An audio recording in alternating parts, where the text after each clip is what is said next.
취업 사기를 당했다고 주장하는 피해자. 처음 구인 글에는 운전만 해달라. 운전만 하면 월급 490을 주겠다. 고수익은 물론 회사 직영 임대 차량을 지원해준다는 채용 공고였다는데요. 회사에서 지급하는 차량이 있는 줄 알고 이제 면접을 찾아갔는데 제가 이제 차를 받고 도망칠 수도 있기 때문에 이제 보증금이 필요하다고 하면서 이제 계약 서류를 들이밀었죠.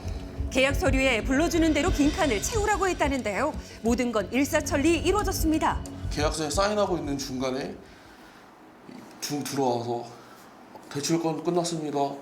대출금이 저한테 제 통장에 꽂히는데 그거를 대표 통장으로 개인 통장으로 이제 송금을 해줘야 돼요. 이 계약서는 다름 아닌 자동차 담보대출이었다고 하는데요. 그거 자체가 그냥 차를 판 행위였다라고 이제 알게 되어서 아 내가 피해자구나라고 이제 자각을 했어요. 같은 사기를 당했다는 또 다른 피해자를 만나봤습니다. 제가 원래는 요식업 쪽에서 일을 했는데 계속 이제 코로나 때문에 정리가 됐어요. 당장 뭐 돈이 필요하니까 계약서를 뭐 잘 안 읽어본 뭐 제 잘못이기도 하지만 거의 읽을 수 없도록 그렇게 유도를 해서 넘어간 거죠.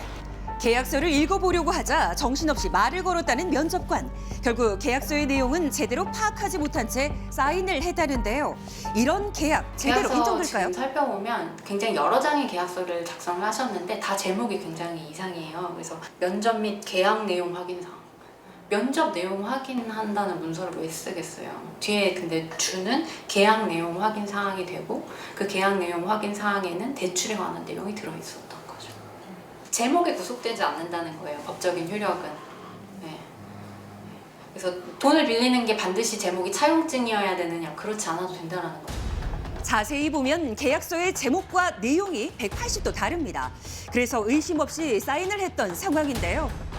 그렇다면 택배회사의 입장은 어떨까요? 찾아가 봤습니다. 우리가 뭐 이제 계약서에다가 뭐 강제로 사인을 시키는 것도 전혀 아니고요. 두 번째는 이제 고지를 한 10몇 번씩 꼭 해요. 저희 같은 경우에는. 근데 그 보증금을 거는 명목으로 대출을 받아야 된다고 하는 것도 사실 그걸 믿는 것조차도 사실 말이 안 돼요. 회사 대표 통장으로 입금된 대출금은 해명이 가능할까요? 그런데 횡포는 여기서 끝이 아니었습니다. 해지를 하려고 했는데 이제 전화를 바로 했죠. 저녁 때 했는데 계약서에 써 있는 대로 30%를 위약금으로 내야 해지를 해주겠다. 근데 이제 그 금액이 대충 한 700만 원 정도 나오는 금액이더라고요. 행정사분을 알게 돼서 바로 연락을 드렸죠. 제2사 관련해서는 10명 가까이 됩니다. 자동차 관리법 위반으로 제가 이제 금천경찰서에 3건 고발을 한 게 있고요. 현재 경찰 수사는 어떻게 진행되고 있을까요? 그 관련 건은 현재 수사 진행 중이고 건건이 진행 상황이 다 다르기 때문에 어떻게 보면 구체적으로 어떻게 조금 뭐 진행 상황이 어떻게 된다 이렇게 좀 말씀드리기 좀 곤란합니다. 그렇다면 택배 회사를 처벌할 수는 있을까요? 실제 돈을 빌려주는 것도 대부업이지만 대부를 중개하는 것도 면허가 필요하거든요. 그 등록이 필요한 건데 현재 이 업체 같은 경우는 등록되지 않은 것에 해당을 해서 징역 5년 이하, 그다음에 5천만 원 이하의 벌금에 해당할 수가 있고 대출 철회는 금융감독원에 신고를 한 다음 14일 이내 가능하다고 합니다.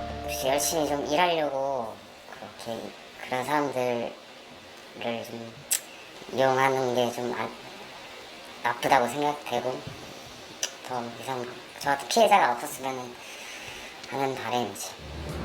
취업 준비생들을 울리는 취업 사기 예방법은 없을까요? 계약서의 제목과 내용이 괴리감이 있는지, 그 다음에 특히 근로계약을 체결을 하실 때는 그 근로의 내용, 조건 이런 것들을 좀 명확하게 확인을 하셔서 서명은 꼭 나중에 최후에 하셨으면 좋겠다라고 말씀드립니다.